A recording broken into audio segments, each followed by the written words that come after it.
Hello, Renegades, Painters, Rangers, welcome. We're streaming again some live stream painting with me. I'm Teri from Renegade Game Studios, and today we're painting more Power Rangers Heroes of the Grid miniatures. Last week we started up on some Ranger Slayers, and we're going to continue that today. Shout out to Tony, who I can see is on Facebook. Say hi. I will absolutely shout out to you. Big Mac J85, hello, how are you on Twitch?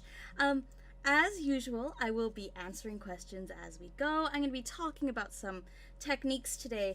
Some of them are going to be, we're going to talk a little bit about color theory a little bit while we paint. We're going to talk about some weathering techniques on the tattered cloak here for the Ranger Slayer. I think that it's a really fun way to play with paints.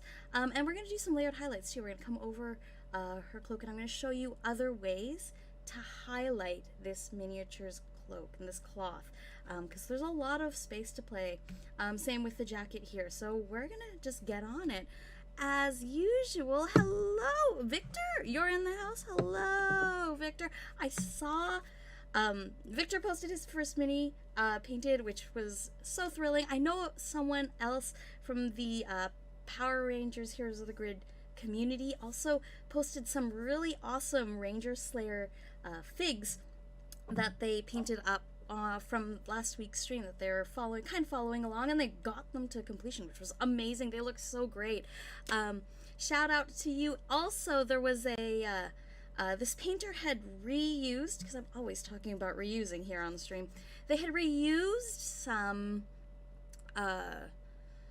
egg cartons, some styrofoam egg cartons as paint palettes, which is great. I love seeing that. I love seeing people get really crafty and creative with their hobby supplies. Ooh, that's the sound of my brushes as I grab them. As usual, we're going to talk a little bit about supplies. If you're new here, if you're new to painting miniatures, you don't need a ton. You need like maybe a couple brushes, 3 brushes. You need a cup to use for water. You can make your own palette. I've talked about it on previous streams. I've also talked about it in my basics tutorial video. There's a video out there that I kind of started painting these miniatures a while ago. That featured pumpkin wrapper as the first one, and it covered like your basic paint palette supplies. This is a reused container that used to hold chocolate with paper towels and parchment paper and a little bit of water just to make sure everything's damp. That works as my wet palette. As usual, I've got my handy dandy dry palette, which is an old coffee container lid, and a little dollar store craft palette, but hey, egg cartons work just as well. If you have any questions, feel free to shout me out, say hey. If you want to say hi, please let me know you're watching. But when I see people painting up miniatures in our Renegade Painters group on Facebook or in our Power Rangers Heroes of the Grid group, it just makes me happy. I love seeing them. Even, everyone comes in with, this is my first mini and I've never painted before, or I haven't painted in so long. It's still so heartwarming to see. I love seeing people enjoy their miniatures. So we have Kimberly and Hart. We did her face up last stream, and we're gonna do the rest of her today. Let's get some base coats on. So I've put some pink on my palette because that's gonna be a dominant color that we're gonna reach for constantly. But I'm also going to start with, there's pink on her chest, so I'm gonna go with this pink here is Emperor's Children layer paint from Citadel, and this is Murderous Magenta from Formula P3. It's that darker color. I talked a little bit last week about how I wanted to use this darker tone to kind of bring this grittiness, that slightly darker storyline in color form to the miniature. And if you look at the art, this magenta here is a little bit darker than like what we normally associate with a pink ranger. So I wanted to blend these two colors together to show that story a little bit. Now we're gonna paint, it looks like underneath her jacket, she's got that pink shirt. She's still a Ranger Slayer. She's also got this pink on her arm here. So right under the jacket there, and then the pink bandana there. We're gonna be painting those pink.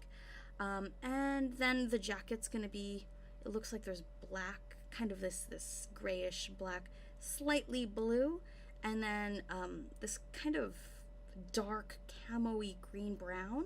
We're going to mix paints for all that. We're going to do some paint mixing today, which I really am excited to talk about, because I think that when it comes to painting miniatures, the more you work your paints, the more you use them, the more you blend them, the more you get to see what they're capable of and what you can push them for.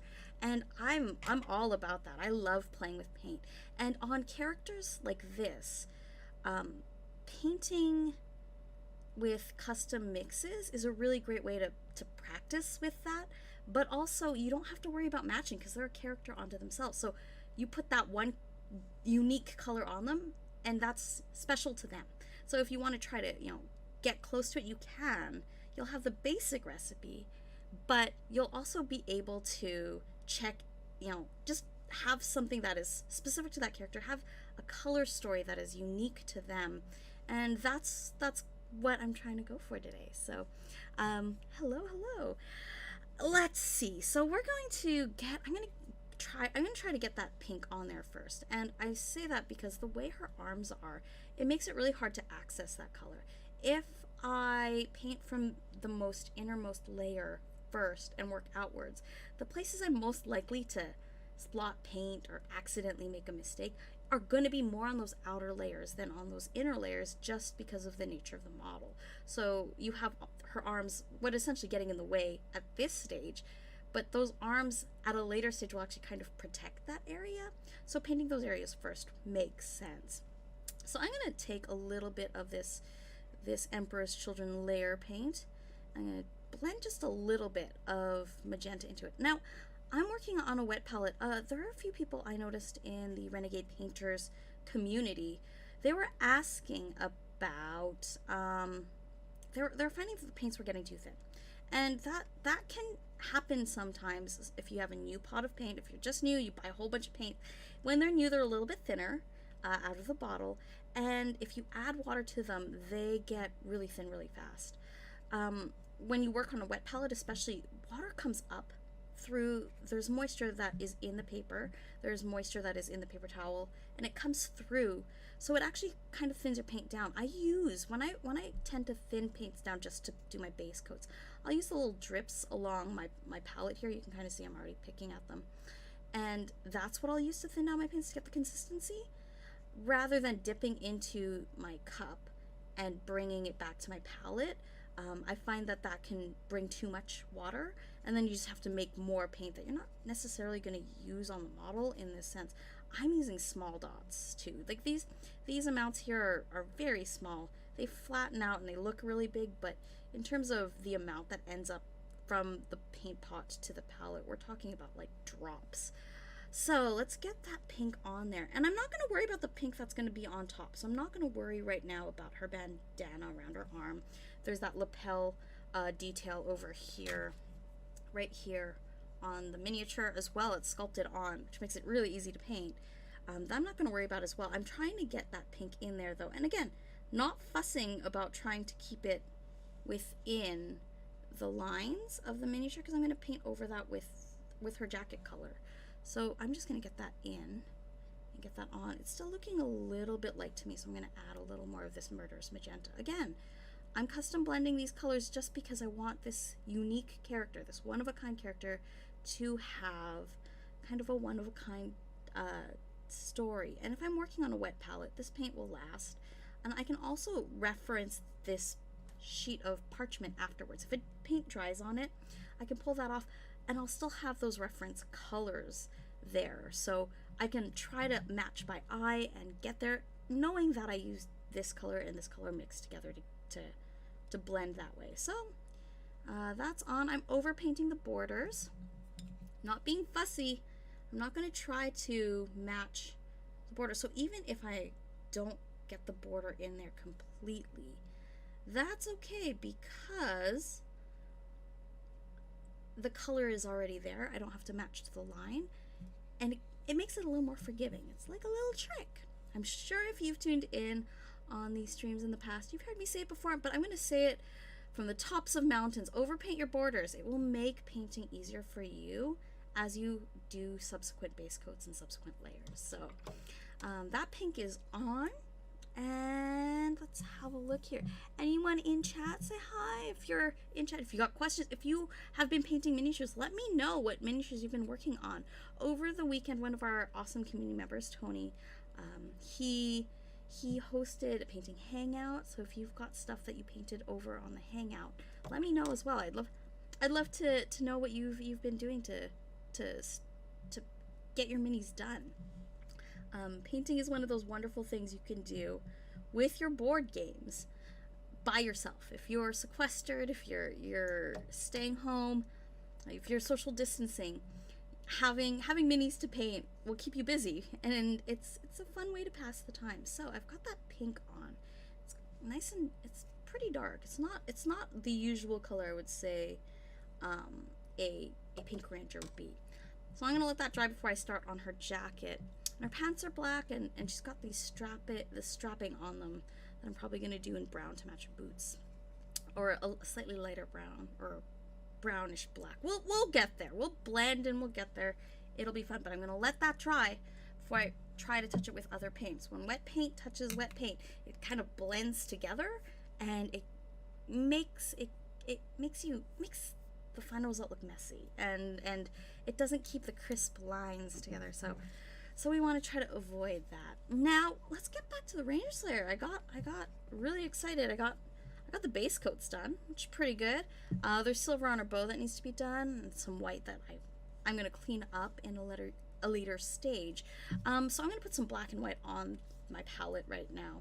A couple drops. This is artist paint, actually, fluid acrylics. I use these big bottles of black and white because I paint enough to justify having big bottles of black and white. These are colors I'm almost always reaching for at some point. So I'll put a drop of white and a drop of black. Again, it spreads, but it's really not very much. Hello to Tony and George, who joined on Facebook. Hi. Thanks so much for dropping in. Darkwing, any recommendations on starting kits for paints and brushes we can get while in lockdown? That is a really good question. So, there's a couple of brushes that I would like if the house were on fire, I would run and kind of get, if I had to get brushes. Like, honestly, that situation is pretty that's the situation. I would save these brushes, sort of. The first is, this is an eyeshadow brush. It's the e.l.f. contour brush. You can actually get it at your drugstore. I know that a lot of pharmacies are open right now, so if you're stopping in for a pharmacy to get your essential supplies like milk or something, you can also get this online as well. This is a eyeshadow brush. It's an old makeup brush. You can also use like old makeup brushes you can get at when you're out, like at the grocery store and stuff. This sits in the makeup section of those drugstores. They're so cheap, which is why they stock them in the drugstores and pharmacies and stuff. This is like a $4 brush online. I think you can buy it off the website, eyeslipsface.com or other places. Or if you're shopping, check the makeup section of your grocery store, because a big eyeshadow brush like this with a lot of bristles, it's round in shape, makes a really good dry brush, and they're cheap, and they're really good because dry brushing is really hard on your brushes. This is a brush that this particular brand and style of brush I've been using for dry brushing for years now. I think it was because I tried to use it as an eyeshadow brush and it sucked. It scratched my eyes, so I didn't want to use it on my face anymore, but it was great for dry brushing, and I buy them by the dozen when I can get them now online, because I go through them fairly regularly. That'll last me a good year of a lot of miniatures, and it's great. It's a great little dry brush, and it's not expensive. In terms of other brushes, check your friendly local game store and ask them what they have in stock for hobby brushes. If you don't know if there's one near you, we actually have on the Renegade Game Studios website. If you go to www.renegadegames.com and at the very top, the navigation bar, it says find a local retailer. Click that button and you can find a map. A lot of local retailers are doing things like contactless delivery if you buy stuff from them. Talk to them about what they have. Send them a message. Ask them what paints they have. Ask them what brushes they have. In terms of starter kit, if you say the words base coat brush and detail brush, that'll give them a good idea of what you're hunting for specifically. And those are the two kind of not dry brushes that I would always recommend. If you're going to have 3 brushes, you have a base coat brush, you have a dry brush, and you have like a detail brush. And most hobby companies have them at all sorts of price ranges. Most retail stores will carry multiple price ranges, and you can ask them there.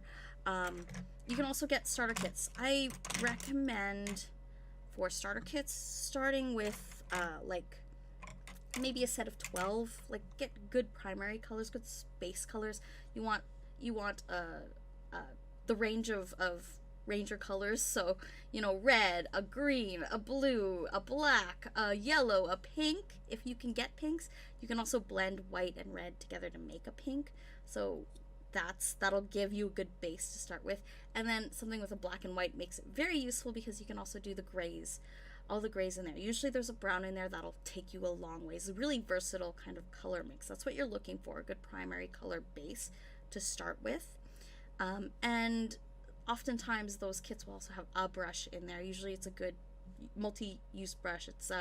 It'll have a decent brush for base coating, and if it holds a tip well, you can use that for details as well. These are big miniatures. You don't need a super tiny brush to get the details on there. So let's look at Ranger Slayer.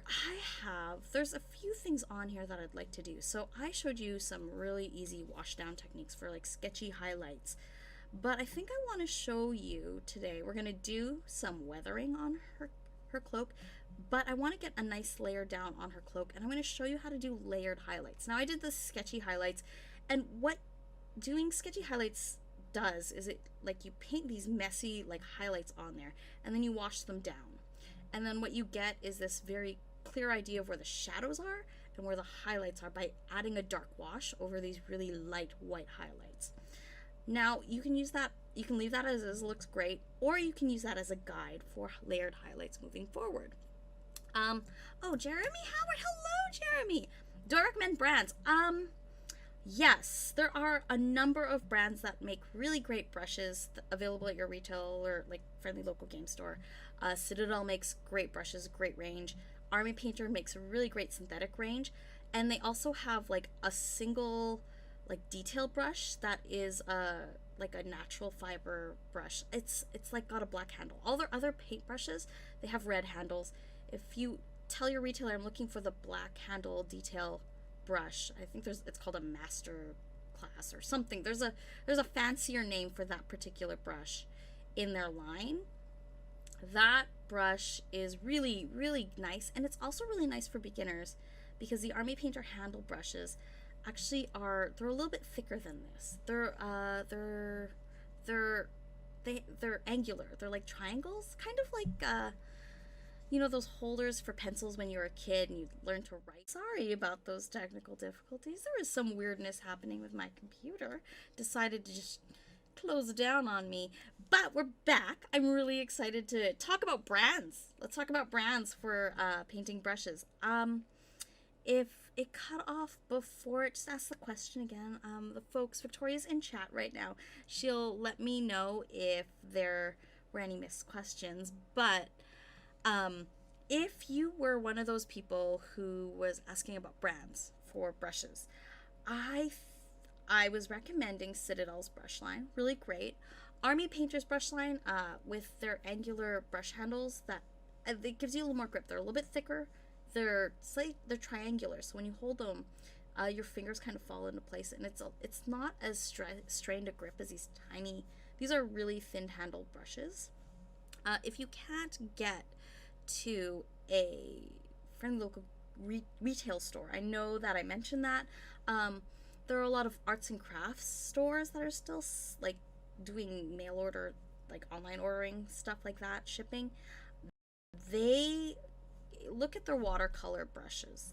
These are what a lot of painters will use for painting their miniatures. Their watercolor line is usually the line that people reach to when they get up in like experience and they start looking for higher end brushes. I have a higher end like top brush. This is a really, like, I don't think that they're necessarily better in the sense that they will make you a better painter. I think that this brush lasts a long time for me and the way I use it. Those more expensive brushes, the quality is such that I can ask more of it, and it holds a tip for longer, and so with the amount of painting I'm doing, it makes sense for me to invest in brushes that are a little bit more expensive. But I have painted miniatures with cheaper, like this is an Artist Loft brush from Michaels. They don't even finish the handles, they're raw. And I use them for base coating and for detailing, and they work fine as well. So don't feel like you have to spend a ton of money on brushes. The thing is, you really want to focus on getting brushes that, you know, first of all, that you can get and use them, and figure out what you like about them and what you don't like about them. Because that will help you formulate your brush tastes, if you will. So yeah, hopefully that answers some questions for you. I know that there are other companies making brushes. If they're ones that your retailer stocks, it means that there are a lot of people in your area who are using them. So that's a good indication of quality as well. All right, so let's talk about her cloak, because I know I started and then we had some weirdness on the stream. But in terms of layered highlights, we use the sketchy technique to kind of give us an outline of where these layers are. We can leave that as highlights, or we can start blending these colors together to kind of work them together and refine those highlights a little more. So that's what we're gonna go with today. We're gonna start upping our skills a little bit, and we're gonna go with blended layered highlights. So the way I like to build my layers is I'll take that base color, and this is my pink, this is my kind of base color, and then I think I've got a little bit of this shade in there too, a murderous magenta to darken it down a little bit. This is my base color, and I'll actually just take the back of my brush and I'll just streak it through and pull it across my palette. And on the other end, I'll take my white paint. That is going to be my highlight paint. So if you can see, I've got this gradient now, and then I'm going to start bringing that white towards the base color that I have, and then that will kind of help formulate where along this line I'm reaching for. If I'm looking for shadows, I'll go into here. I might take some of this paint and bring it in and make it darker. And if I'm looking to highlight, I'm going to start closer toward this end and working my way down. Let me bring it up to the palette here. Bring the palette up to the camera so you can see. So this is my kind of base color, this is my highlight tone, and I'm just kind of bringing this, and I'm building a gradient across my palette. And that's what I'm going to use to start building my highlights out. And we can take this paint kind of on the thinner side as we build out our layers, because I think that when you build your blends together, it's easier to work in thinner layers and thinner coats and work them together as we go, rather than trying to say make this thing blend, like, and try to blend it so that the base coat and the layer kind of blend together with color. You're actually using that base color that already exists on the model to blend into that highlight. So if you're using that thinner coat, you don't have to try to worry about marrying those colors as much, because the transparency of the paint will do that work for you. So I'm going to start reaching up in here, and I'm going to just pull a little bit of this lighter color. I'm going to see what it looks like on the miniature first. So this is a pretty good match actually for this already existing highlight here. So I'm going to just strengthen that a little bit, and then I'm going to start reaching into my shades and just painting in beside them, just like this, and just blending them together. Again, these are really thin, and they'll blend together a little bit better, and it'll give me a more refined, more deliberate line on the miniature. So that's what I'm doing. I'm painting on these highlights, but I'm using that sketchy highlight base layer to give me an idea of where these highlights should go. So I'm blending it down a little bit. Some of this color is going to look a little bit darker, and some of it is going to look a little bit lighter as I blend onto the sketchy highlights, knowing that those dark shadows exist. So when I hit a spot where I know there's a dark shadow in there, I'm going to blend that together. I'm going to take that wet paint. Now I'm working wet on wet here. This is a little more advanced, but it's not hard to do. Now, if you're thinning your paints down reasonably and they have a nice transparent coverage, that property of paint where I was talking about, where we're going to let it dry because they'll blend together and get muddy, that's actually what we're relying on when we do a wet on wet layered highlight. So what I'm doing here is I'm just going to paint on that paint while it's wet. I'm going to work that highlight on, and then I'm going to take this base darker color and I'm going to come in on that shadow and paint right beside it. And we want those borders to be a little bit muddy. We want those to darken up a little bit. And that's fine. That'll look really nice. And I'm just going to let my brush just drag along where I know the shadows were, because I washed it down and I saw that's kind of where they were settling. And if the paint picks up on my brush a little bit and it blends a little bit of color in, that's fine. That'll help blend everything together. Blending is the next part of when you get to a stage in your painting. Blending is the skill where as you continue and develop, that's the thing that will help elevate your painting. Working the colors wet on the model, or working them in thin layers so they kind of meld together on the model. That's what we're looking for. So I'm just going to blend this out a little bit, and it takes the harshness off, but it still maintains those highlights on the miniature. It's not going to be as sketchy, it's not going to be as cartoony in the final result, but it will look a little more natural. What we're doing is we're painting on the illusion of light and shadow. So that's what's happening here. The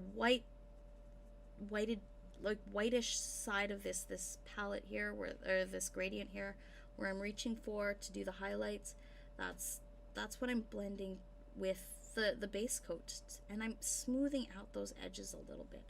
That's what we're looking for. I'm not looking for too many harsh highlights when we do this technique. And some harsh highlights we're fine with. Like, let it live there. If you're happy with the way it looks, let it live there.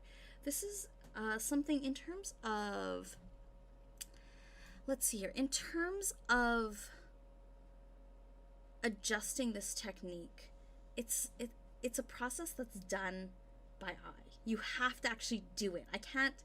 I can give you all my best tips to like the best techniques in terms of watering your paints down, in terms of how to get that gradient on your palette so you can see it and reach for those specific spots on your palette. But the working of the paint is something that you have to develop over time. It's something that you practice at.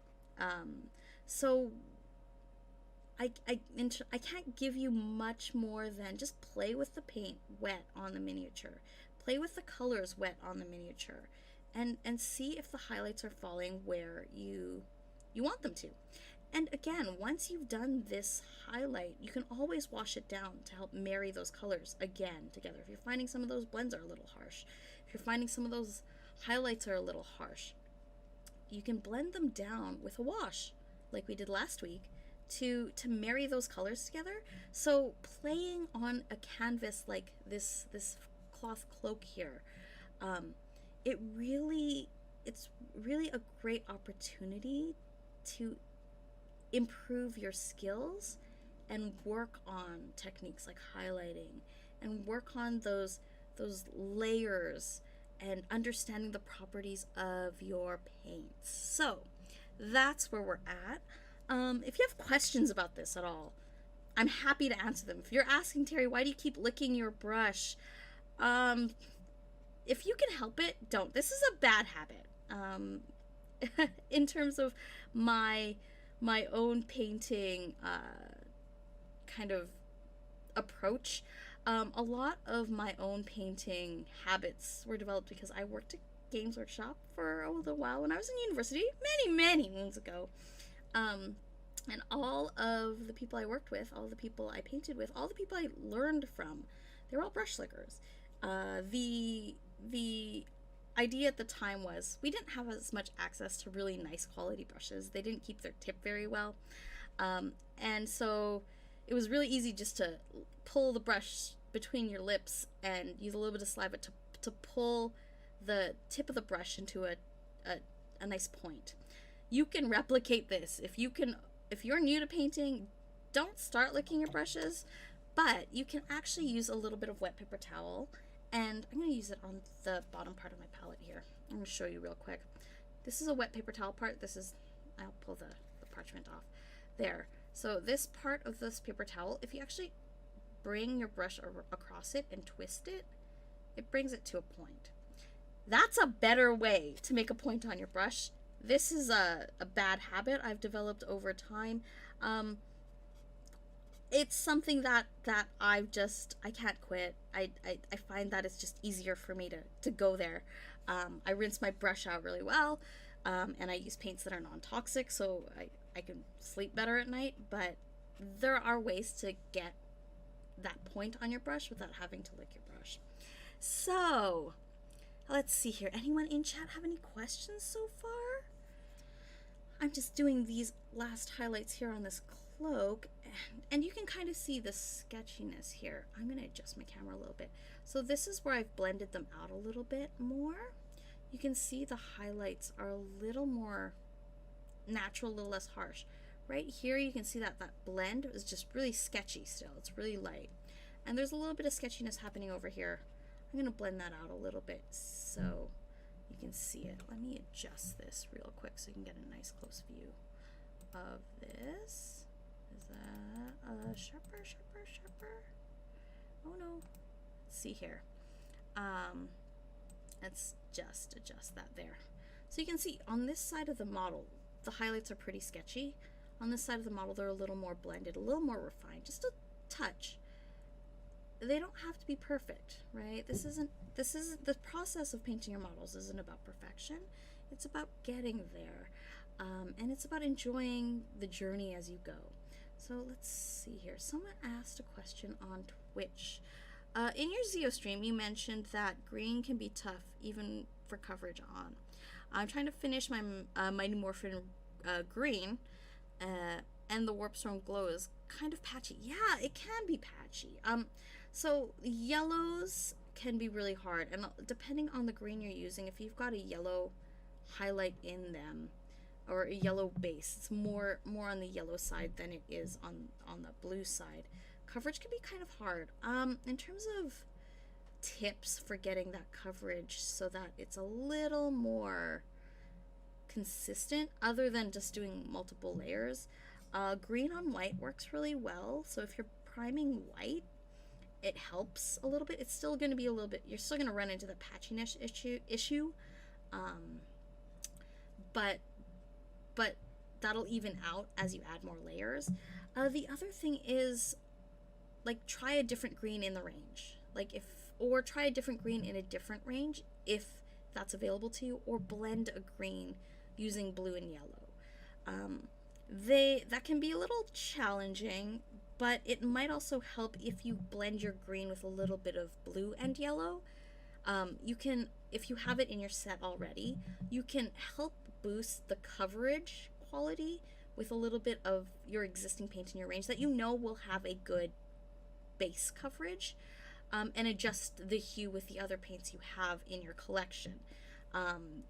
This is that, when I talk about like asking and painting with the paints you have and working with them to see if you can get there, that's what I'm talking about. I'm talking about like just working with them and getting to know them a little bit, to know what has a better coverage and what you can use as a base to boost. So if you use that Warpstone Glow, I don't know if that's a Citadel layer paint, or if that's a technical paint, or if that's a contrast. they have all different properties and all different coverage levels. So maybe that might mean boosting your green with another green in the range that's comparable but has a better base coverage. So if you're using the Citadel range, a paint that is a base coat green, and blending those two colors together to get the right hue. It might also mean that you play with those colors a little bit, and whoa, might mean that you play with those colors a little bit to figure out what works. Like, I'll often blend my colors for those highlights. So greens, I won't just blend white in. I'll blend a little bit of yellow in, so I keep the intensity of the color, but it looks like it's highlighted. It looks lighter to the eye. So Wiffle Master, if that helps, let me know. I'd love to see what you're working on. If you jump into the Renegade Painters Facebook group, maybe you can find something that or some tips as well. But I'd love to see what the miniature looks like. It's hard to give advice when blind, so it helps if I can see the miniature and kind of figure out and troubleshoot that way, because it's a lot easier to look at a miniature and go, you say you're unhappy with this, well, how can we troubleshoot that together? And I'm happy to do that. I'm just happy to see people paint. So I'm adding in a little bit of highlights here and just blending them together as I go. Again, I'm not worried about letting these dry necessarily. This is very different from a base coat. I'm painting with thinned, watered down paints. I'm keeping them pretty wet, and I'm just like blending the wet on wet, a darker shade with a lighter shade, a darker shade with a lighter shade, and they marry together to make my blends look a little more natural, a little more, a little less harsh, and a little softer. And that's all we're looking at when we're doing these layered highlights, is we're just softening the edges a little bit so that you're not showing the brush strokes.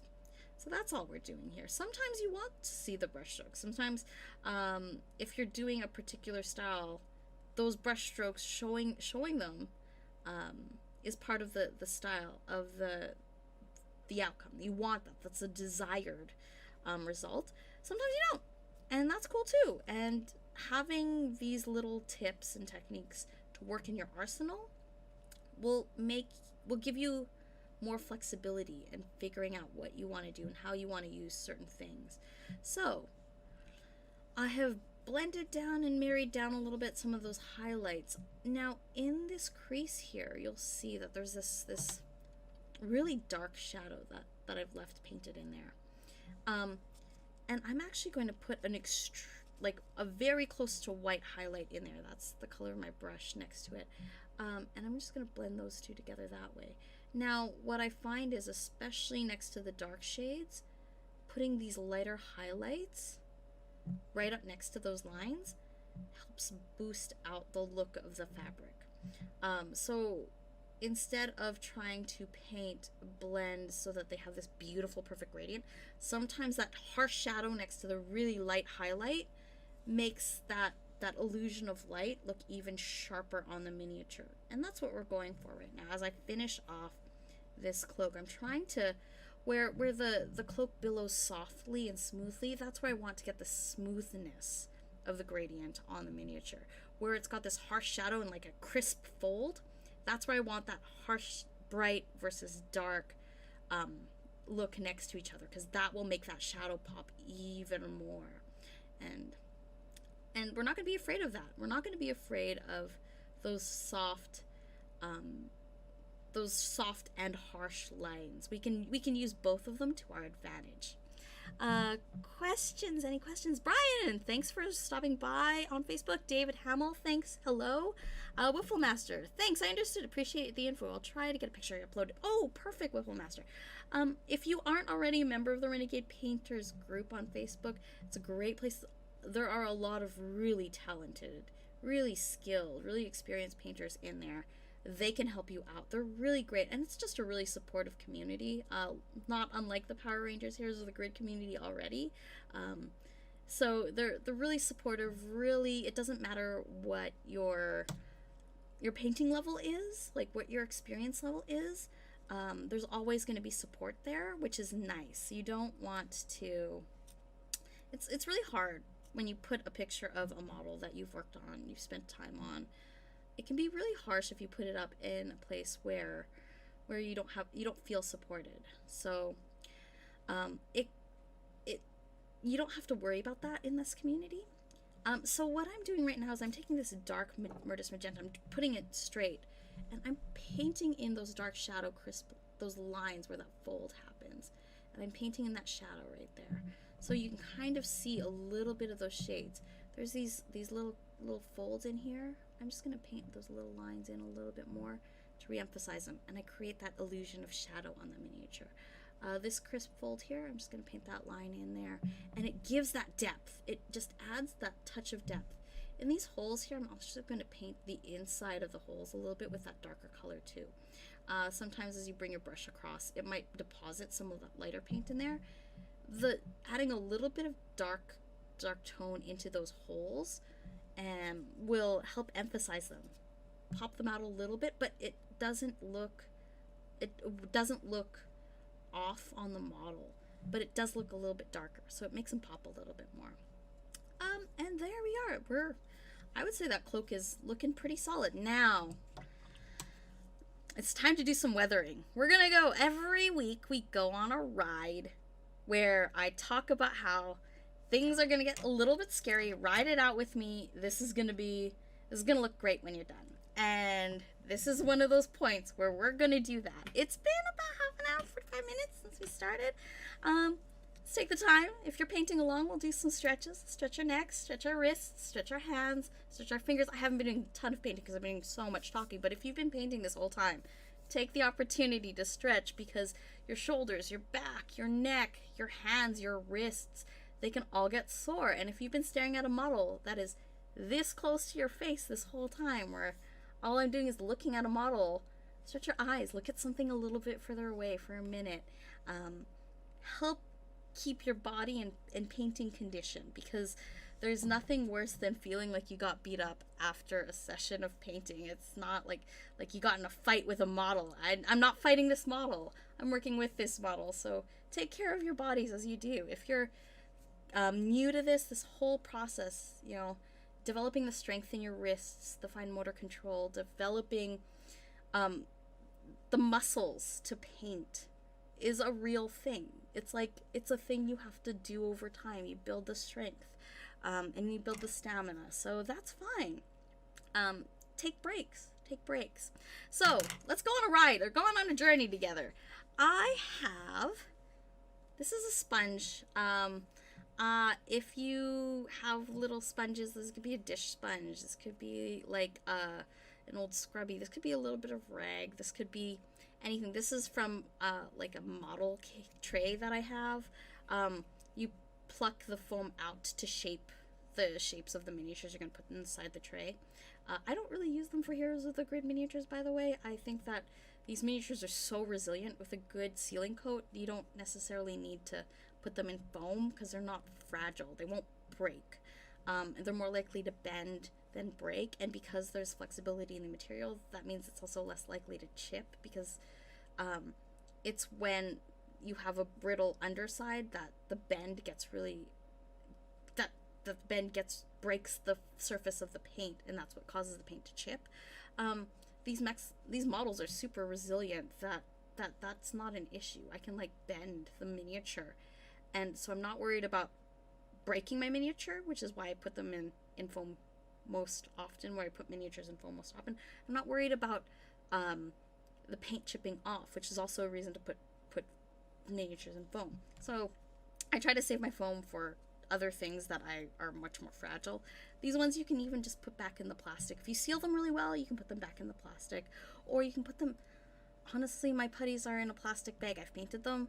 They sit in a little Ziploc bag. I stick that into my box, and I don't keep them in the trays because I just pull them out by the handful, and they're so good. They work really well. It works great. But it's also kind of, it's also one of those things where that's personal preference, right? We're going to take the sponge that I pulled, Again, it could be any little sponge. And I'm going to tear little bits off of it. So this is what I'm going to use to do some weathering techniques on. This tiny bit. You can use tweezers or whatever to hold it if it's harder for you. Or you can tear this big piece up and have something more substantial to hold. And I'm just going to tear little bits off of it like that. Because what we're looking for is this jaggedy texture here. And that's going to give us kind of like a brush to weather with, because that's what we're going to use. So I'm going to take my dry palette, and I think, let me know, chat, what do you think? What color should I go with here? Should I go with a dirt brown color, like a light mud color, like an aged cloth color? What were you going to paint on your Ranger Slayer cloak? Because I'd like to try to help you with that. I've got a few different tones I can play with here. So I've got like this Hammerfall khaki color, and this like ivory color. I've also got like I can always blend some blacks into my browns. And I've got an assortment of browns as well. But I think, I'm gonna go with this brownie, this mid-tone, easy brown color. I think of all these paints here, I think this looks more like aged caked on dirt. And I'm probably gonna either blend some white or some ivory into it. So I'm gonna put that onto my dry palette here. So let's go with, let's see, we'll go with, I like this one better. I think I'll go with this one. And I'll pull some paint out of a pot. This is Beast Hide. Again, I talked before about how you shouldn't let the names of the paints dictate to you what you should use them for. You can use this on animals, totally, great color, but use your eye to judge whether or not, I'm just using a small drop, use your eye to judge whether or not you want to use it on your miniature, because the names can mislead you. And I'm going to take a little bit of this ivory tone. I'm going to put it on my palette as well. Again, just, that's the color right there. Just this tiny drop. It's not much. I'm not using very much paint. And with weathering, we don't want to use too much paint. We want to kind of play with it and build it up, because that's what's going to give it the depth. All right, so let's have a look here. I'm going to take my little sponge, and we're going to go on a ride. If you mess up at this stage, because this is a scary thing, we're going to paint with a sponge. If you mess up, that's okay. If you're not happy with the result, that's okay. Paint over it. You got more pink paint. Mine's still on my palette. It's fine. It's still good to go. I can just reach for that and cover it up and try again until I have the result I want. So I'm going to take these two colors. I'm going to take my sponge, and I'm going to just tap into both colors. Now this is what I'm looking to do. By tapping into the colors and using my raggedy sponge, I get this like stipply result. That is perfect for weathering. And by using two colors, it gives the dirt, whatever I'm tapping it on, a little more depth. It doesn't look flat. It doesn't look like a flat color. And that's what we're looking for. So I'm going to tap onto my dry palette until I have a kind of result that I want. Now it might be that you have to turn your sponge as you go to get that result. But when I'm at a point where I think, okay, that looks ready. It's barely on there, but it looks ready. I'm going to take it on my miniature. I'm just going to start tapping my sponge onto the miniature. And, you know, it'll look like dirt. It'll look like dirt. It'll look like caked on mud. That's what we're going for here. You won't have great coverage this way. You're going to have a little bit of transparency, and that's kind of the point. You very rarely see mud as caked on like that with like solid colors. So that's cool. We're going to be cool with it. We're going to be okay with it. And we're going to just tap that on. I'm using a little bit more of the ivory because the brown, I'm finding the brown isn't showing up the way I want it as much. It's got a little bit there, but I might reach in and go and add a third color onto my dry palette and sponge on a slightly darker color to give it a little more depth. But that's fine. I'm happy with it. If it makes me happy, if it makes you happy, go with what's making you happy. That's the biggest thing. All right, question. Can you clean your color palette between uses? Yes. I tend to. So this is like, you can kind of see it scratch. I scratch it off. But when it comes to your dry palette, I don't tend to, because what I do is like really harsh. I layer paint on, let it dry, keep going. It's not necessarily as worth the effort.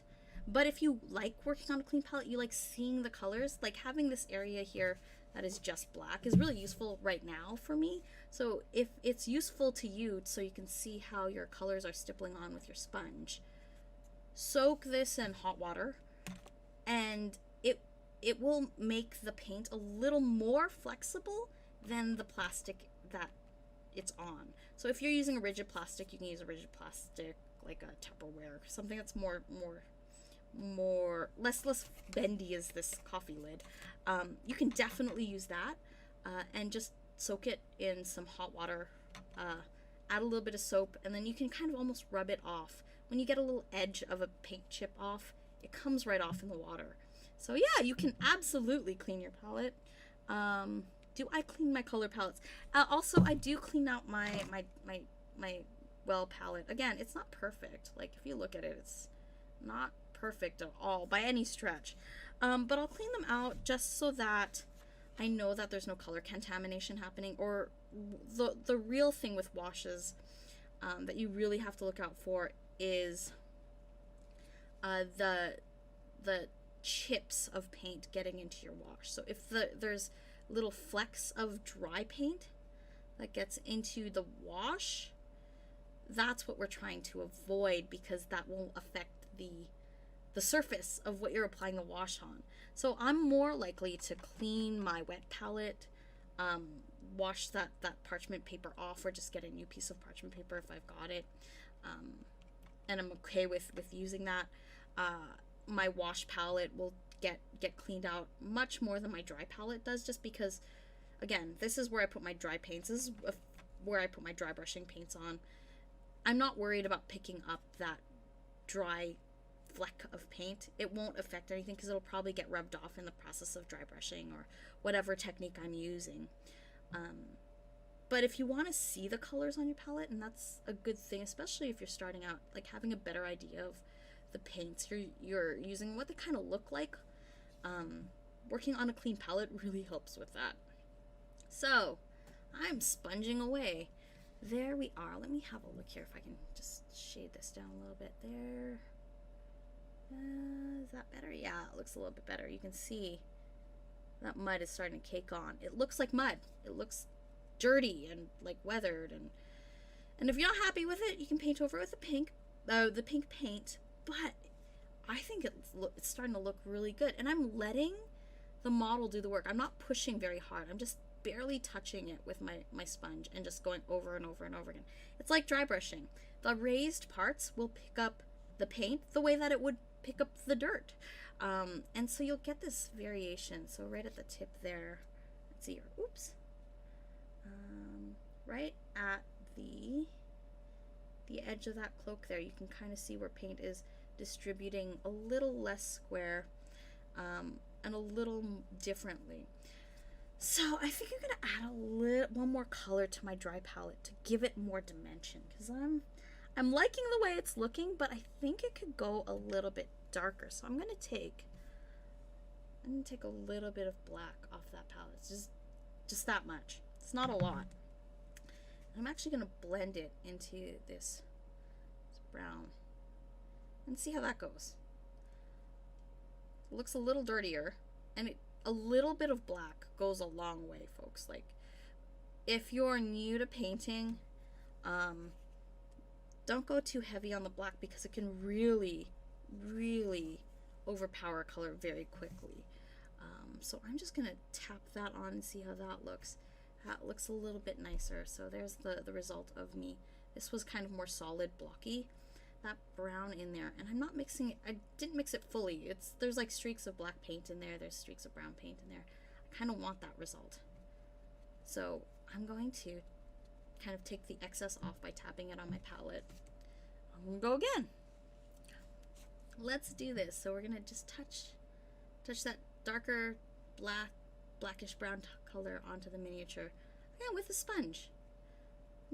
This isn't a fancy technique. This isn't anything crazy or hard. It's just taking paint, putting it on a sponge, kind of like when you were in grade school and you do like sponge painting as an art project.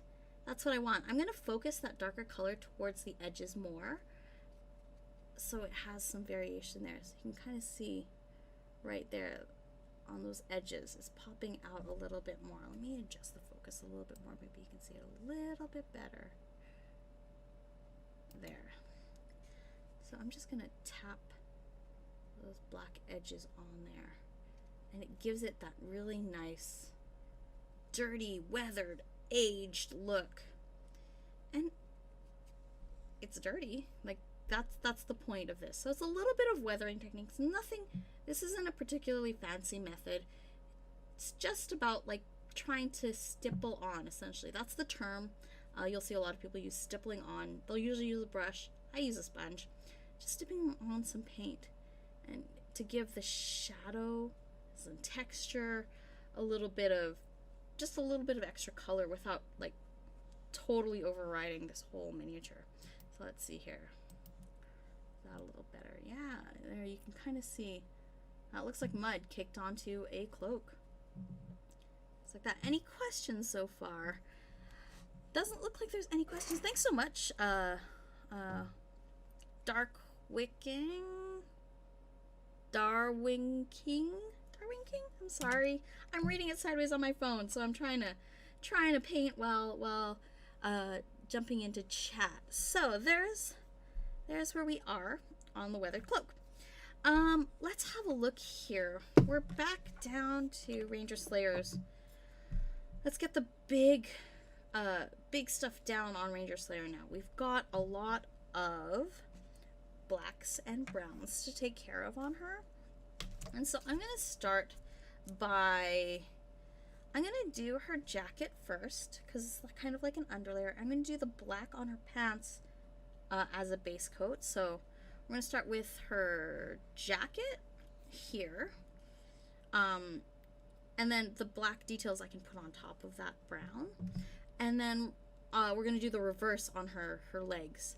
So we'll be going black first and then doing the brown details on top of that, if that makes sense. So let's get a little bit of brown on my palette. Her jacket has this kind of greeny tone to it.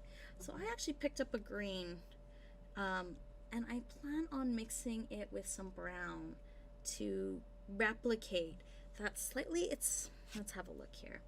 This slightly greenish, it's got a greenish tone to it. It's not green. It's like this dark browny olivey color, and in trying to replicate that, we're gonna try to let's pull this off here and pull some paint onto the palette, and we'll mix on the palette, see how it looks, give her that custom color story. Hello Justin, thanks for joining in chat on Facebook. Let's see, I'm gonna pull this green, just again, small quantities. We're not painting a wall. We're just using a little bit, piece size or less paint. That's all we're looking for, just piece size quantities. And we're going to pull a little bit of brown. I'm gonna give this a little rinse, pull that excess paint off my brush on my paper towel, and we're gonna pull a little bit of brown on there too. So I'm gonna actually use more brown because I know I've got a lot of brown on this miniature already. Her bow is gonna be brown, and we're gonna play with those shades a little bit.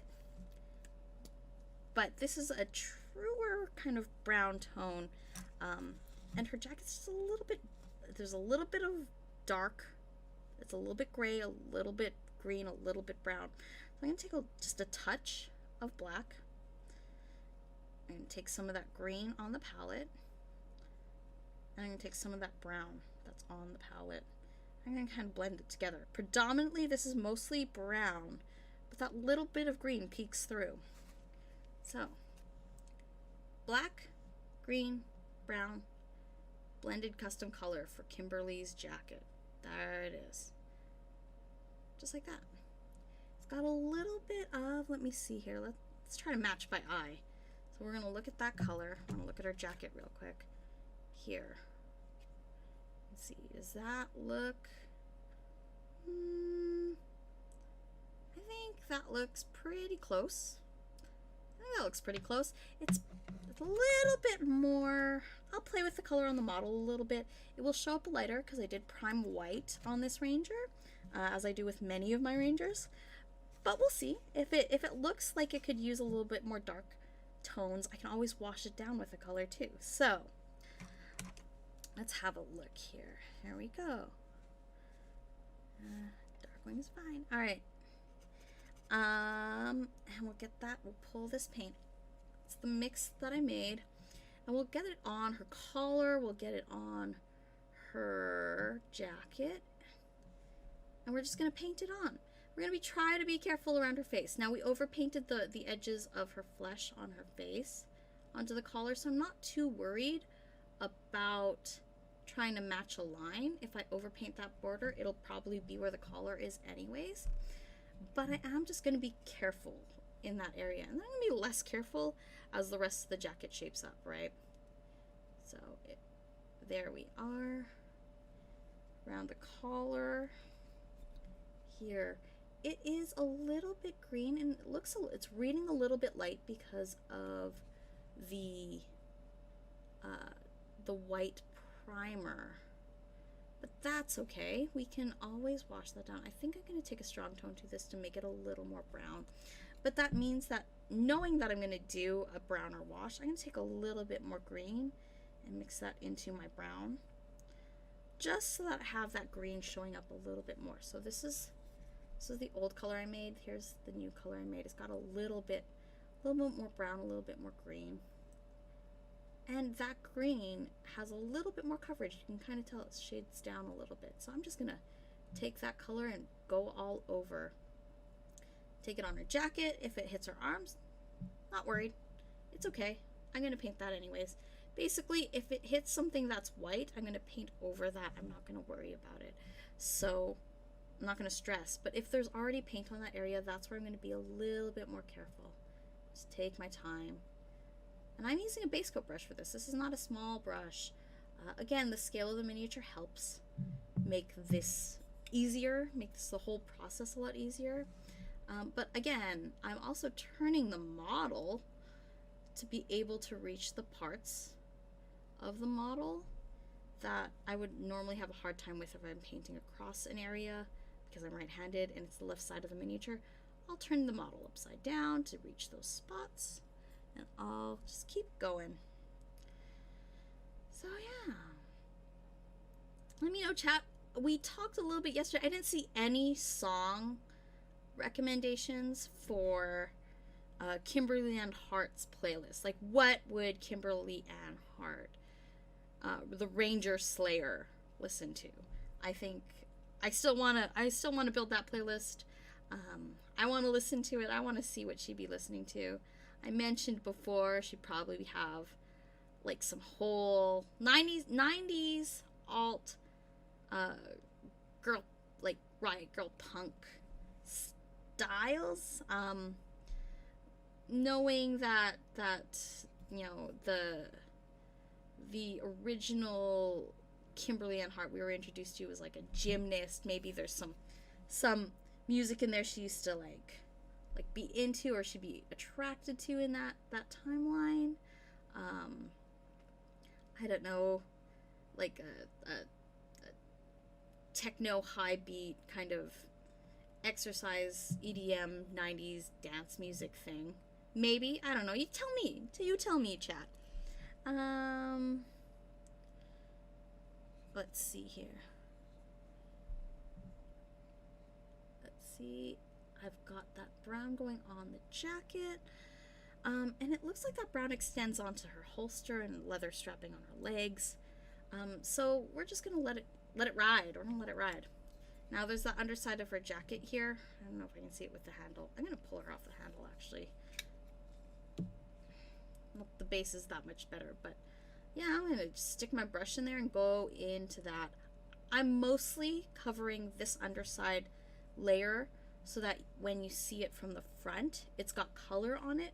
But this is a part of the model I'm not going to stress about if it isn't perfect, right? We don't paint the bottoms of our bases because no one's going to see them. If it's up close up against the pant here, chances are most people aren't going to see that from the table.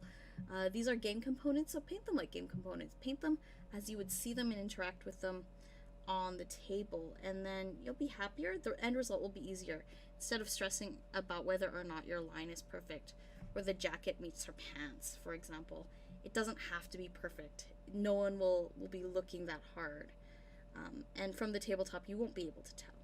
So I've got the brown on there. I'm gonna push these boundaries a little bit. I'm gonna overpaint my borders just to push a little bit past there, because when I paint the black onto her sleeves and the like, I want to keep that. So this is going to be black here, but I actually think that on her shooting arm this will be black, but this will be the jacket color. So, and it's looking real patchy. This is like a base coat, so like I say before, you might have to do a layer, 2 layers, 3 layers to get the coverage you want. That's okay. And because we're going to be washing this down with a little bit of Army Painter Strong Tone, you can also really just let the shader do some of that work too, and try to keep those highlights. It's really up to you how you want this to look in the end. We can also take this same color and paint those layered highlights on. With the wash, because I know I'm going to be doing the wash, I might come at it afterwards with a coat of this color that I just made. Again, this green, this brown, this black mixed together, just to add some highlights to it. So I could probably take some of that, take a little bit of white or some ivory, and blend those same highlights the same way I did Ranger Slayer's Cloak. I could do those on those creases there, but we're gonna see what it looks like after the first wash. We can decide from there how much layered highlights we want to lay on that. Maybe it's one layer, maybe it's just a little bit of picking out some highlights. Maybe it's like, you know, I'm gonna add more to it. I'm gonna really push this hard. You can do that too. Make the call on your miniature to your preference. I'm gonna mix a little more of this color here. And keep going at it. So how are we doing? Who is that? Who's in chat? Say hi. I definitely want to say hi back. I definitely want to see your models. If you're painting along, make sure you share a picture in the Renegade Painters group or the Power Rangers Heroes of the Grid group. I'm always happy to see people painting along. Ooh, that's a little dark. Ooh, that's a lot dark. I mixed too much black in. So I'm just going to add in a little bit of brown just to bring that hue right to where I want it. And we're going to go again with our second coat. And here we are. Just a little bit more brown in there. The green shows through quite a bit too, so that's nice. And we're just painting along. If you've got any miniatures painted over the weekend, let me know. I'd love to know what you've been working on and what you have been painting. Let me change the focus a little bit. You can see what I'm going at. I'm not keeping the miniature super close to my face while I do this, so you can have a better look at how the layers progress. Again, I do thin my base coat paints down just a little bit, especially if they're older paints and I'm blending colors. On a second coat, if it's a little cheat. I talked about using the transparency of the paint earlier on stream. You can do the same with your second coat. If you had to mix a second coat for your base coat, adding a touch of water will give you the coverage. It won't dilute the paint too much, but it'll also help blend that second coat with the first coat. So you don't need to worry too much about the final kind of matching, because they'll harmonize together. And if you're using the same constituent paints, they will blend together pretty nicely. So there we are. I'm going to darken this down. I know I'm going to darken this down with some of my strong tone, but I'm also going to, you know what? I'm here. I know her belt is brown. I'm going to paint that on. And if I touch over it with some black as I paint the pants, that's okay. I'm not going to stress too much about it. But her jacket does fold over a little bit, it looks like, in the sculpt here. So I'm going to try to get that as well. Again, it's covered by this arm at this stage, but it also will protect that in the later stages. Now, I'm going to paint this with that same brown tone, but if I want this bag and the leather strapping to stick out as a different hue from the jacket, which you might want to, I think I'm going to try to pick it out a little bit. I'm going to use the base brown to work with that a little bit more. Ooh, it's a little choppy, it looks like here. Okay, I tried a little bit of stuff to try to reduce the frame rate drop real quick. Hopefully that helps. I'm sorry, guys. But still painting away. Hopefully you are too. Let's see here. All right, let's go in. And so I've got the brown done. It looks like it's just about dry. I'm gonna go in and paint the black on the pants, because I think that will also help make it easier to identify. Those are specific character elements, right? So we'll do black here. I'm gonna thin down this black a little bit though, because it's looking kind of crazy on me. And I kind of want a little bit of the white to peek through, just for highlights purposes. If it reads as slightly gray, that's fine. I'm okay with that. I'm cool with that. So, and I'm gonna just add the black on where I know the pants are gonna be black, and if it hits other parts, I'm not gonna stress. I'm not gonna worry. We're gonna let it go. Here we are. Yay, we're back! Right, there we are. That looks better. And there we go. We're getting the black on the boots, on the pants. Again, I'm not worried about color blocking too terribly much. And with the slightly thinned black, you can kind of see it turns gray, and when you paint on these lighter base colors, so like an ivory or a white primed miniature, you can use a little bit of that to your advantage to try to kind of skip highlighting. On a model like this, where there's a lot of texture and detail sculpted on, it's a lot easier to do. This is like a super easy way to paint a wash of color and then let the wash settle. It's kind of like what the contrast paints from the Citadel line already do, but this is not special paint. This is not even hobby paint. This is artist paint, which is it's basically the same thing but in a different, bigger bottle, with less color range. And so here we are. Got the pants a going. I'm gonna let that last bit of pant kind of work in there, just in the back side. Again, painting underneath the jacket just so that when bits of that part peek through, there's color on it. But I'm not worried. I'm not going to be worried about highlighting that area. It's going to be pretty black. It's shaded, it's shadowed. I just want to get the color on there, color blocked on there, so I don't see any white peeking through. Over here, I'm going to be painting the pants where it meets the jacket, so I'm going to be a little bit careful. Again, when you're painting on an area that is got your paint on it, take a second, go a little slower, that's fine. but it doesn't have to, the border doesn't have to be perfect because it'll blend together and look okay. So here we are. I'm just gonna add that paint in there so you can kind of see, oh yeah, there's pants, there's jacket, it's all together. Lines there. Looks pretty easy. Nothing stressful. All very straightforward.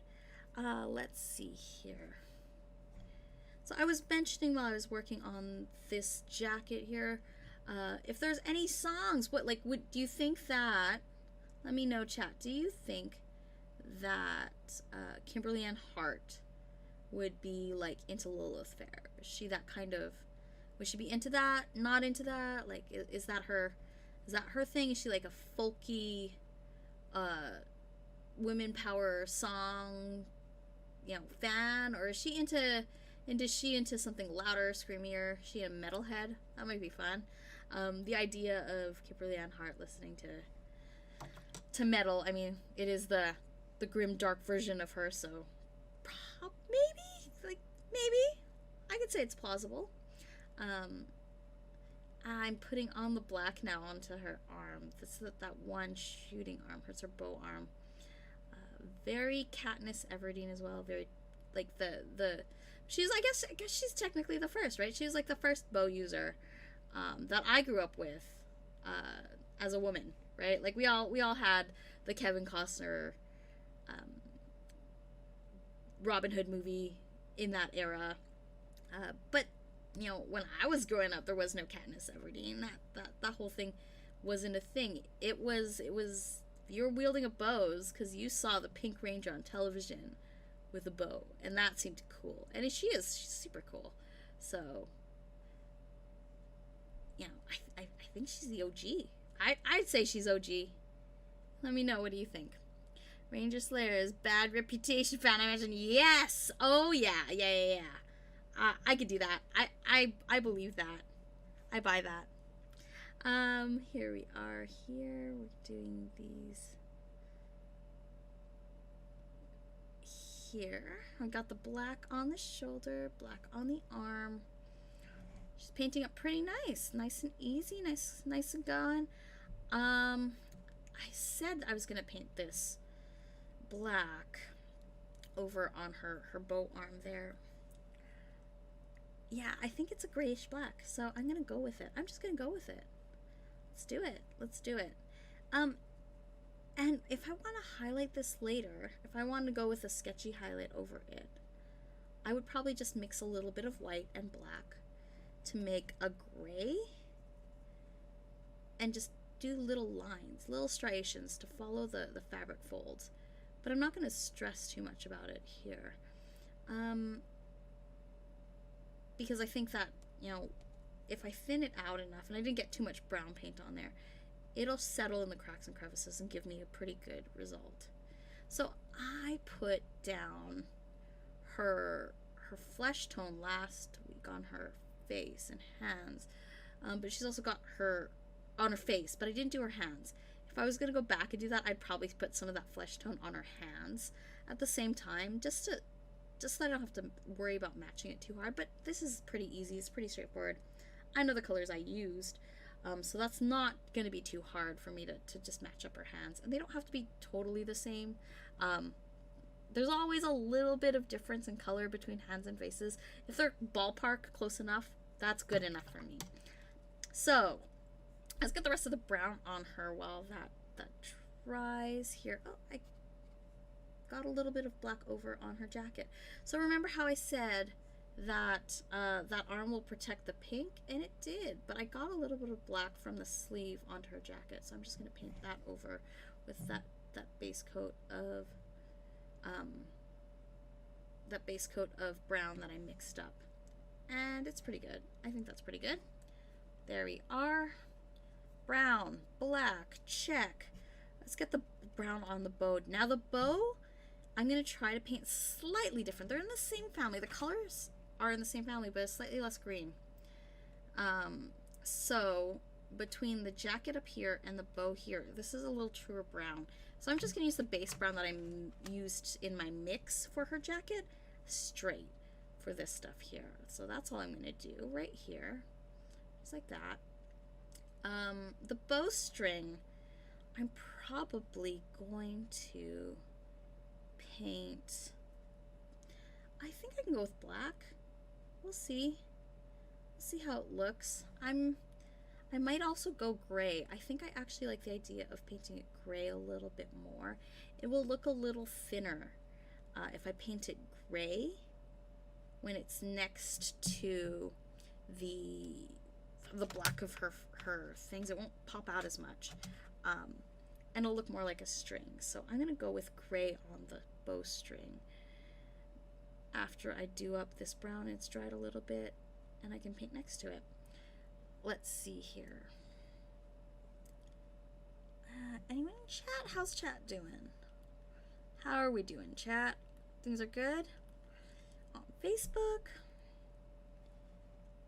Looks like things are okay. Hopefully that's not too bad. And on the back here, yes, she has fingers. I'm probably gonna paint them over the color of the bow. So this part here, right in here, where the bow is facing her body, it's gonna be very hard to see it clear. You're not gonna get a clear line of sight on it. I'm not gonna worry about painting the flesh there. This is a secret. Like I said, the parts you can't see on the miniature, just get color on it so it doesn't look like the color of primer, and it will look painted. It will, because it is painted. It's painted the color that you painted it, but you don't have to try to pick out her fingers as they wrap around the bow on the back side of the bow, because no one's gonna see that, and the stress you're gonna put on yourself trying to get fingers into there, get them right, get them perfect. You can touch them with a little bit of flesh color if you want, but don't stress yourself out about that part of the miniature. I really cannot emphasize enough, this process should be enjoyable. It should be something you enjoy, and I really want you to spend the time on the parts of the model that people are going to see, because that's what you're going to see. That's what you're going to look at. That's where your eye is going to go. So this brown is on. I might actually do some wood grain. Who wants to see wood grain on this miniature? It's a beefy enough miniature that I could probably do it. If you want to know how to do wood grain, let me know in the comments. Let me know in chat, because I'd love to show you if you're interested. Let's have a look here. All right, we're gonna go and see. If you want to see, or if there's other techniques you want to see used on this miniature, let me know as well. So her bow shaft is, I'm gonna paint it the same color as the bow in brown, and I'm gonna come back as a second coat and put a different color on it. I think the fletching on her arrow is going to be pink. Although in the picture, it's black. I'm going to use my artistic license. This is my miniature. Makes me happy. I want to throw some pink in there. I think that it would be really cool to harmonize her colors a little more true to kind of the color cues the show would give. Like everything is like one color. I don't want to know. Why you're doing her bow in brown, not pink? I can't remember what it was in the comics. So in the comics, it was brown. And the Ranger Slayer's bow is silver and black. So I'm using these cards as my reference. If you have different reference cards, if you want to paint the colors you want, paint the colors you want on your miniature. They are your miniatures. I cannot emphasize that enough. But yeah, I'm painting her bow brown because that's the color it is on the reference card that I'm using. And so I wanted to kind of match that up a little bit. And again, around her hand here, if the brown touches her fingers, that's fine. I'm not worried about that. And I'm going to do, so the fletching I'm going to do in pink. I know I'm going to do that in pink. And her flesh I'm going to do around, I think I'm going to paint the flesh first before I do the fletching. But as this brown dries, I think I'm going to, let's go in there and I can show you some wood grain techniques, because this is fun. This is something you can, I don't have as much opportunity to do on my Power Rangers. So the grid miniatures, there aren't a lot of minis that have like wood on them. But in the comics, it looks pretty much, it looks like it's wood bow. Like it looks like it's a hunter's bow.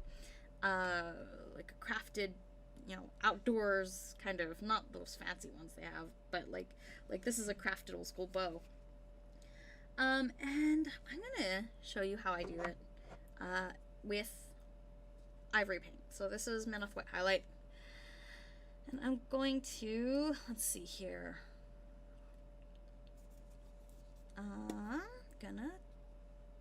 let's see, pull this out and pull just a bit of paint. Again, it's not very much. I'm going to keep that white on my brush. That's not an issue. I might go to a small brush. This has been my base coat brush this entire time. This is a size like 2, I think. Yeah, it's a size 2, which is sizable. But on miniatures this big in terms of scale, you can get away with that. You can do a lot of pretty decent painting with a substantial sized bow. And let's see there. Oh, James. Oh my gosh, I missed a whole bunch of people. Hi, Brian. Hi, Timmy. Hi, James. Hi, David again. Hello. Thanks so much for dropping by the stream. Sorry, I'm not trying to backseat. I was just curious if you had a choice of source. Yeah, sources are interesting because, like, there's a certain consistency. Like, even when I was painting Zach's axe from the Mighty Morphin core set, there are a lot of different ways that axe has been interpreted in various medium. So depending on what your reference is and what you want to use, there's a lot of options there, right? So I don't think that it's not backseat game. That's cool. I'm cool with it. I'm cool with answering questions. Sometimes I'll just tell you straight up, hey, I'm doing this because it makes me happy, and I want you to do things that make you happy. If you notice, Kimberly's pink hair has a pink streak in it. Someone in stream last week was like, yeah, you should totally put some pink streaks. I'm totally gonna paint pink streaks in my Kimberly's hair, and I'm like, that's a good idea. I'm gonna do that too. And so I'm just painting little striation lines. I'm gonna actually mix. This is a little bright for me, so I'm gonna mix some of that brown with some of my ivory tone to kind of tone it down a little bit, so they blend together better. It's not just this bright streak color. So I've got like little streaks. Now when I paint wood grain, I'll do like little shapes in there first, so like little knots. So that is a little circle. Let me change up my focus here a little bit. It'll be a little bit easier to see. There. So I'll paint little circles on the bow here, just so I have something to work around and notch. And then from those circles, I'm going to start painting ring lines of the wood. And this is the same as the Mega Goldar feathers that I was doing. I'm just freehanding some tiny short little lines. They don't have to be perfect. They don't even have to be like right. They just have to be there. They have to be visible. So let's have a look. I'm gonna bring this right up to the camera, so I'm gonna change the focus right up, so you can kind of see it already. I'm just taking a little bit of that brown that I did the base in, and I mixed I mixed a little bit of ivory, so a little bit of brown into the ivory paint, and I'm just gonna add these little circles and little lines across it here and on the edges. I'm not too worried about it. Bottom side of the bow, no one's gonna see. So here's the wood grain on the bow, and I'm gonna take that all the way out to the edges here of the bow, just so that it looks like there's texture and there's wood. This is like the closest I get to impressionist painting. So this right there, that's some wood grain on the bow, and if there's like little bumps in the mold, or some parts of the model got shaded a little bit differently, or there's unevenness in the paint, that's okay. On wood especially, wood is one of those things where you can take advantage of those little imperfections in your wash and the patchiness. It looks better. So I'm just going to paint one more little highlight. So I'm taking, this mix is a little brighter, more ivory, less brown, and I'm just picking out a couple little details, just a little dash, a little circle here, a little dot here, to give the wood depth. And then I've got wood. And I'm not going to paint this texture on the inside of the bow. It's not... I can do little dashes of ivory in there, but I'm not going to try to recreate knots and stuff in there. I'm just going to do little bits just to kind of give the illusion that the inside of the bow has the similar texture, but from the front, that's where I'm really focused on. That's where the fun details go. So you can see one half is wood, one half is straight. How's that? You can do this. This is not hard. I'm using a big old brush. This is my big base coat brush, but I've got it in a point, and I'm going to do the same thing on the other side. So I'm going to start with like a circle for a knot, like that. And I'm going to maybe do another knot here. Maybe the knot has a lady friend. And Mr. Knot over here, the father. And then I'm going to do like, I'm going to take those lines and I'm going to go long on them. And I'm just going to play little dashes. Just put little paint dashes on. Like that. Just like that. Give that paint a little bit of texture.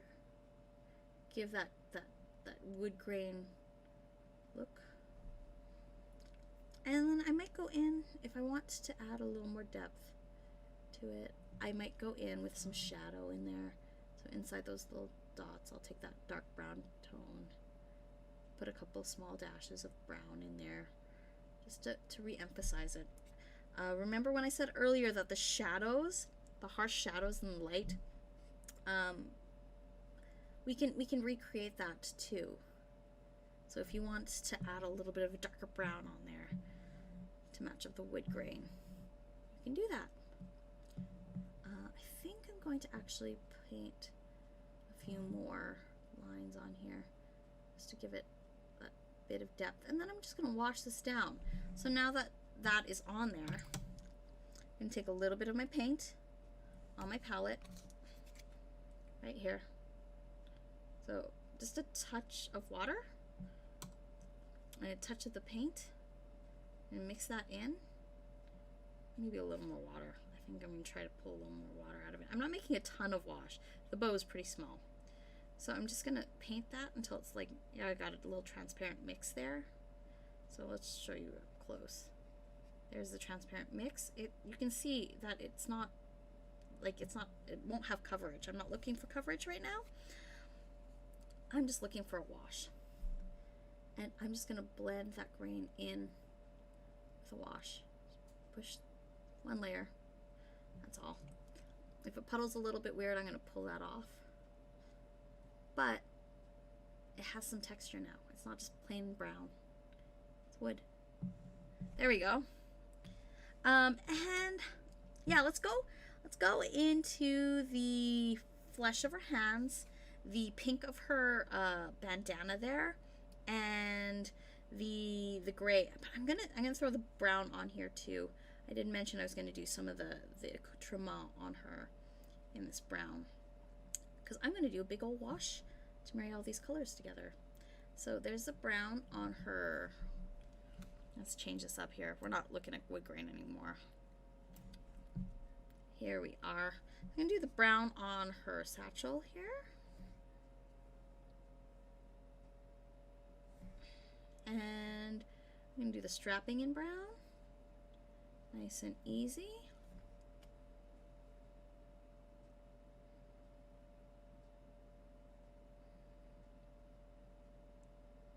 And yeah, I think that's pretty good. I think that's okay. All the white is what we're looking to cover as we get further down the line. So I'm going to take a little bit of white. I'm going to put on my palette over, let's go over here. This is a nice spot. And I'm going to press down my paper. It's pulling up a little bit, so my paints are drying out. And I don't want that. I'm going to take some of that white. I'm going to take a touch of black. It doesn't take a lot of black to make gray. There we are. Just a gray. And I'm going to take that gray and I'm going to paint her bowstring with it.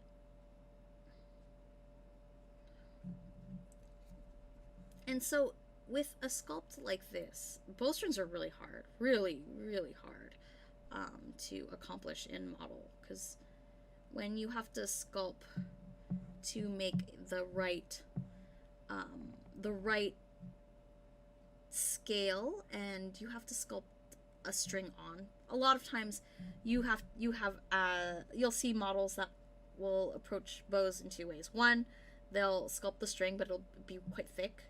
And the opposite is they don't put it on at all, depending on the scale. With this scale, you have two options. But I find that when I have a sculpted string on, painting it gray helps push it back a little bit. It's not black, so it doesn't stick out as thick or as heavy. So when you paint it gray, your eye kind of ignores it a little bit, and it almost makes it a little more invisible.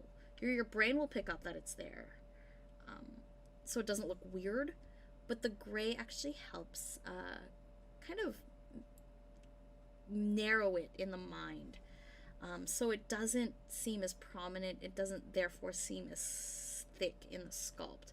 So I've painted her bowstring gray for that reason. Again, there's a spot here just behind her, the part that's facing the model.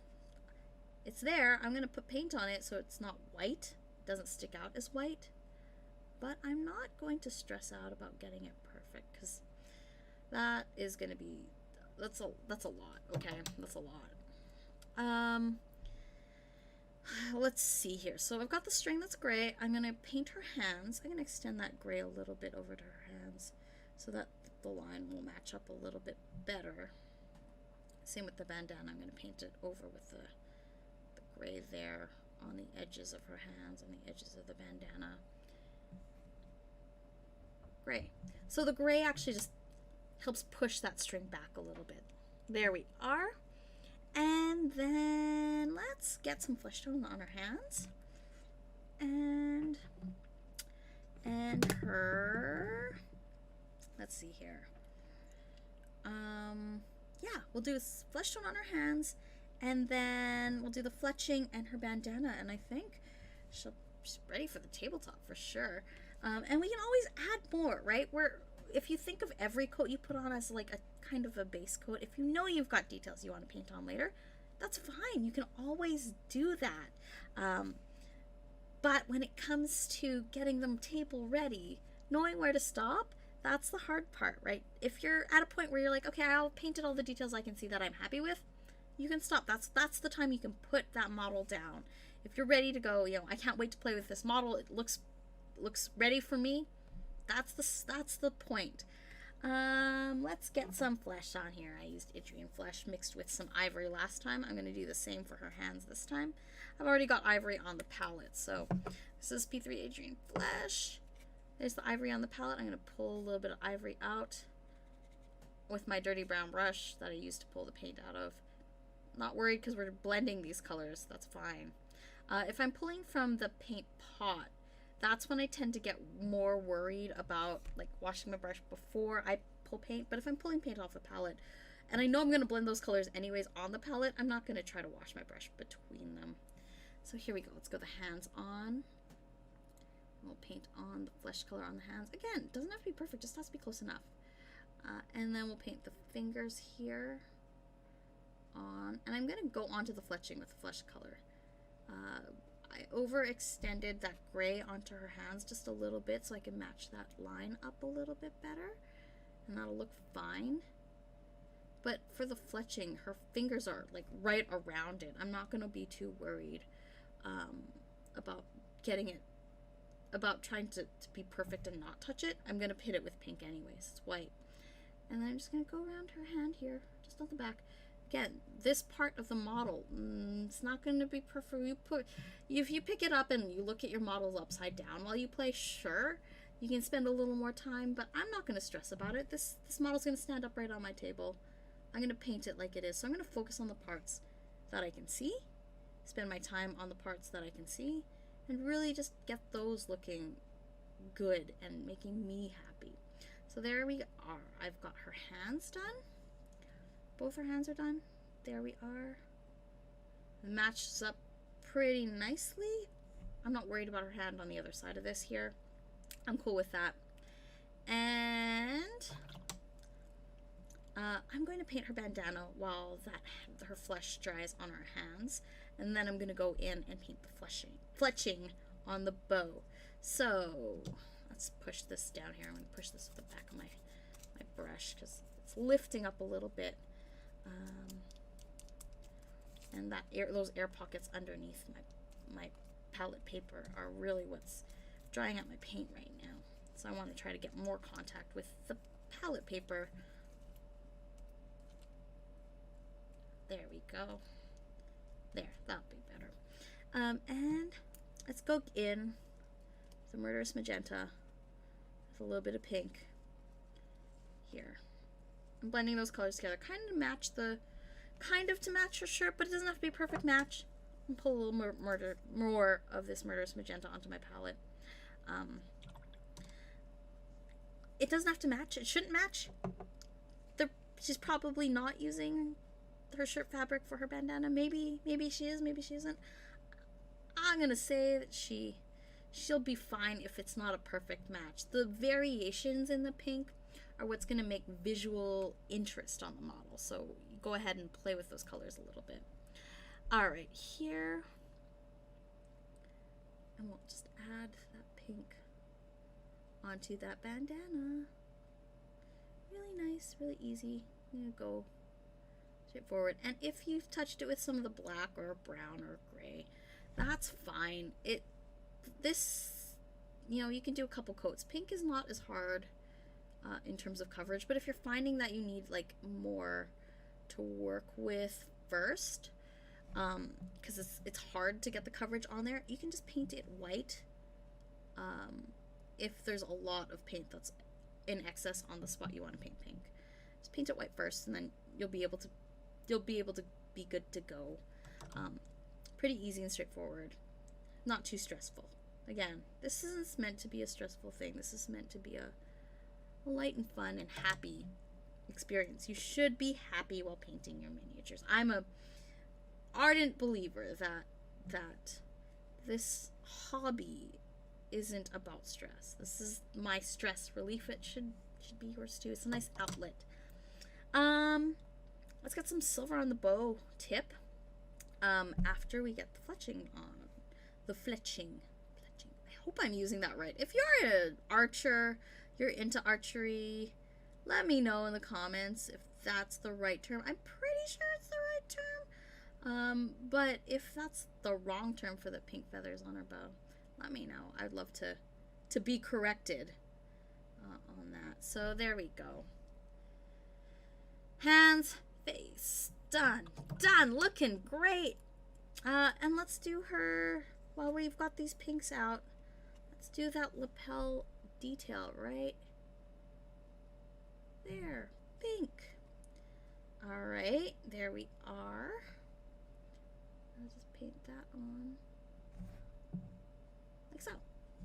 All right, so I'm gonna do the silver on her arrowhead, and then I'm gonna wash the browns down. Once the wash is on, it'll help unify the browns and also take advantage of the creases in the sculpt to make that jacket look, the fabric of the jacket, pop a little bit. So there's the silver on the bow, and then I'm just going to do a wash on the browns. So here we go. Let me know, if you're watching along, if you're hanging out with me, what are the things that you want to learn to do? What are the things that are the pain points? I want to, this is the last week we're going to be doing the Rebel Ranger Slayer, so if there's other stuff you want to see me cover, other stuff you'd love to see, let me know, because I really do want to make sure that if you're hanging out with me, you're also like getting tips for the things you're working on, things you want to know, things you want to figure out how to do. Maybe I'll figure it out live on air with you. That's always fun. Can I explain what a wash does again? Sure. So there's two ways I use the term wash. One, it's describes washes as a whole are really just a transparent layer of color.